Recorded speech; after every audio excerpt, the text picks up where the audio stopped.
Hello everybody, my name is Starrapter, and if you've come to this channel looking for the latest in Star Wars comics, novels, video games, and more, then you are already in the right place. Every week I break down all this for you in my weekly series, This Week in Star Wars Canon. This week we have 3 brand new Marvel comics. We have Star Wars issue number 51, we have Darth Vader Annual number 2, and we have Poe Dameron issue number 29. So let's get started with Star Wars issue number 51. This is Hope's Die Part 2, and we are picking up right where we left off, where we have the rebellion in a really bad spot. We have Queen Trios, who has betrayed the rebellion, has brought Darth Vader and the Imperial fleet to their Macta base, and they are getting destroyed. They can't do anything because Queen Trios, has sabotaged their systems, so the fighters can't scramble out of their cruisers, so they are basically sitting ducks, and the Executor, that's right, the Super Star Destroyer that is under the command of Vader, is just picking off their cruisers one by one. So things are looking pretty bleak until Han Solo comes in to save the day, or at least he is going to try, because the only way that they can get their fighters out of the actual vessels is to get another ship to get close to the hangar bay doors, where they will, or they should, open up and the fighters will come out. Obviously, this is a problem for Vader, and he says, I'm going to get in my TIE Advance and try to take him on. And that's kind of where this issue leaves off. There's not a whole lot of plot or story in this issue. It's a lot of action, though, so things I enjoy. First off, the beginning, we have Leia, who is trying to go after Queen Trios, who is trying to flee, obviously, because Leia catched on to this at the end of the last issue. So we have Leia, who charges into Queen Trios' ship with a squad of rebel marine troopers, and it's really awesome because we see Leia in the forefront of battle. I mean, we've heard about how passionate the cause of the rebellion is, and she is getting her hands dirty. She's in the midst of the fight, and I really did like the idea that the rebels have a sort of siege type of shield that they are using against Queen Trio's loyal royal guards. So that was pretty awesome there.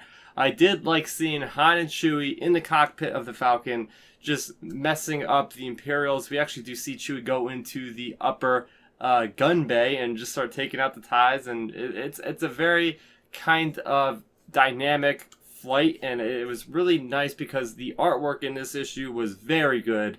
I will say that it seems like Salvador Larroca in the past couple issues, especially this one, is straying away from that kind of photorealistic design images he's been doing since the Yoda arc for Star Wars. Now, some of that works and some of it doesn't. So I like that in this issue there wasn't any glaring results from the artwork. Next up, we have Darth Vader Annual number 2. This is a different creative team. We have a different artist, and we also have a brand new writer. Not new to Star Wars, though. It is written by Chuck Wendig, who did the Aftermath series of books, and he also did the Force Awakens adaptation. So this is a one-shot, a self-contained story, and we obviously are following Darth Vader, and he is discovering the secrets about the Death Star in this one, unbeknownst to Tarkin, who is trying to keep this all under wraps. Again, we are probably 2 or 3 years after the events of Revenge of the Sith at this point, it seems like.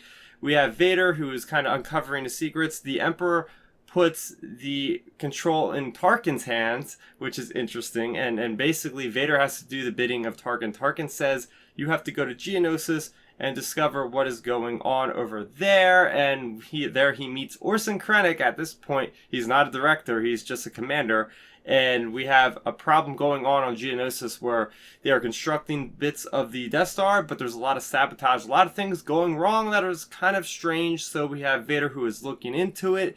He does get the help of this certain character who is the loyalist called Sid Udra. And with her help, he is able to pretty much find out the clues. He goes into Galen Erso's apartment on Coruscant, finds this egg that is actually a Geonosian egg, and when he all gets down to it, he finds out that there's actually Geonosians that, hey, they're actually rebelling against the Empire, so good on them. And by the end of this issue, he quells the uprising, and, well, now we find out that Vader is kind of in this position where he doesn't like this technological terror, which is actually the title of this story here, because he is looking at it as a threat to his own position with the Emperor. He thinks that, hey, maybe the Emperor is going to throw me away and put all of his time and resources in the Death Star. He's not going to care about me anymore. So Vader is kind of having this inner turmoil, it seems like. And by the end of the issue, he starts to almost kind of create the uprising in a way for the Death Star. It's not exactly clear, but remember Lyra from Rogue One, Lyra Ursa? Well, she's actually in this mining cave, and this is where it really connects to Rogue One and Catalyst, the story by James Luceno, is that we think, it's not confirmed, but there's a droid that self-destructs that basically tips off Lyra Ursa that the Empire they are helping develop the Death Star, and that's when we see in the book Catalyst where Lyra Ursa runs back to Galen and says, we gotta get out of Coruscant and hide, and that's when they go to the planet that we meet them on in Rogue One. So, with all that being said, let's get into the things I specifically liked about Darth Vader Annual number 2, because it was definitely a packed issue for sure. It's a little bit bigger than your normal issue. This one was running, I believe, $4.99. So we have Vader having flashbacks on Geonosis. He has flashbacks when he goes to the Panicki Arena. I think that's what it's called. And that's where he meets Udra. So that's pretty awesome there. I did like the action sequence with Vader with Death Troopers dealing with the Geonosians. You see him literally cleaving these things in half. And it's just awesome seeing Vader with his entourage of black Death Troopers. I mean, it's just a striking image. And we know that these guys mean business for sure. I did like seeing the kind of political movements that both Krennic and Tarkin were dealing with, where they're both trying to gain the praise of the Emperor, and we definitely see their ambitions coming through. It was nice seeing Orson Krennic another time that wasn't in Rogue One, a different kind of timeline here. You know, we've seen him in Catalyst, now we see him in this. Pretty cool there.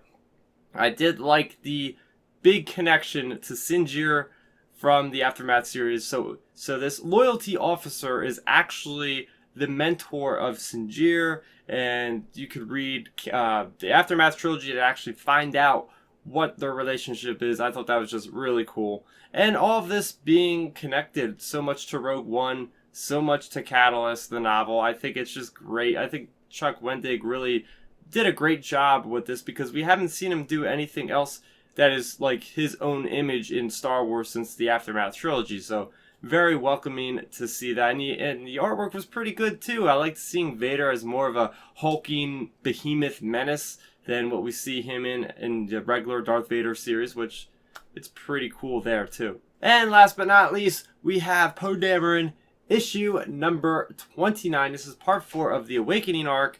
And in this instance, we have the Resistance. They are hanging on by a thread. They're on the Falcon. They escaped the Battle of Kare. And we have Poe Dameron, who is telling Finn, who is telling Rey his stories. And in this last issue, we did get an alert from C-3PO, who had gotten a transmission from Black Squadron. If you remember, they actually went on to a mission right before the First Order assaulted the planet of Kare. So they got out of there before that, and now in this issue we actually figure out where the heck they go. So it turns out that they're trying to, as tasked with the mission by Leia Organa, to find some sympathizers, some help for the Resistance in their battle against the First Order. So you have Suralinda, you have Kare, you have Jess Pava, and you have, who is now the appointed Black leader at this point, you have Snap Wexley. They are, trying to find anything they can. They have a lead on this one planet, Pasturin, and they go there, and there's like this insectoid kind of species, and they say the king there is talking specifically to Black Squadron, saying they will get help from them if they do something for them first. So what it is Black Squadron is flying escort for this dignitary transport, and it's spun on them that they are being attacked. So of course they go into an aggressive state and they take out all the ships. And when they finally land, they say, hey, what was that? They took out these ships that were trying to flee. That's not good. They're trying to, retribution against ships that are trying to flee. Just let them flee, right? They're defenseless at this point. Find out that this king is a no-good king, and he's basically the one that attacked them first. So Black Squadron obviously doesn't like this a lot, and they say, screw this, because the king ends up saying that I wasn't going to help the Resistance anyway. He was just using them to get his own needs on the throne to appear strong to the First Order whenever it is they get there, because the First Order at this point is taking over the galaxy and causing havoc. So anyway, yes, we have them leaving a planet, and that is kind of where the issue leaves off. So get into the things that I liked about this. Is first off the awesome artwork, especially this different kind of species called Pastorans. They're these winged creatures, and their actual anatomy is kind of represented in their vehicles as well. Their one transport actually looks like it has wings. They're very, very interesting kind of species. It'd be really cool to see them in live action. I also really enjoyed kind of, and it amazes me how the artist, Angel Anjueta is able to, and the colorist and everybody else involved is able to depict holograms in the comics, because they really, really stand out, especially with Jess Pava reciting her information to Poe, who is standing there on the Falcon. It looks just really awesome. That blue hue and everything about it is just really nice. But yeah, overall, we got 2 new Poe comics coming out after this, and that's it for the series. So August, and we have September. It's going to wrap up. So other things you guys should look forward to this week is San Diego Comic-Con is starting today. At the time of this recording, we should start hearing some things. And on Thursday, we have a Clone Wars 10th anniversary panel. I don't know what's going to be there. There's going to be the original actors, obviously. And maybe they'll release like comic information or something. There is no Resistance panel, but if they're going to release anything about that, it'll probably be at the Clone Wars panel. But kind of surprised they don't have a Resistance panel. And then the next day is when we get the Lucasfilm Publishing panel, which is, if you guys love the comics and the books and all that, you're definitely going to want to, go on Twitter and find out what's coming out. That's in the afternoon. Lots of authors and comic book people are going to be there, so you're going to want to tune in for that. I don't think there is a live stream, though, so you're probably going to just have to wait for the article to pop up on StarWars.com.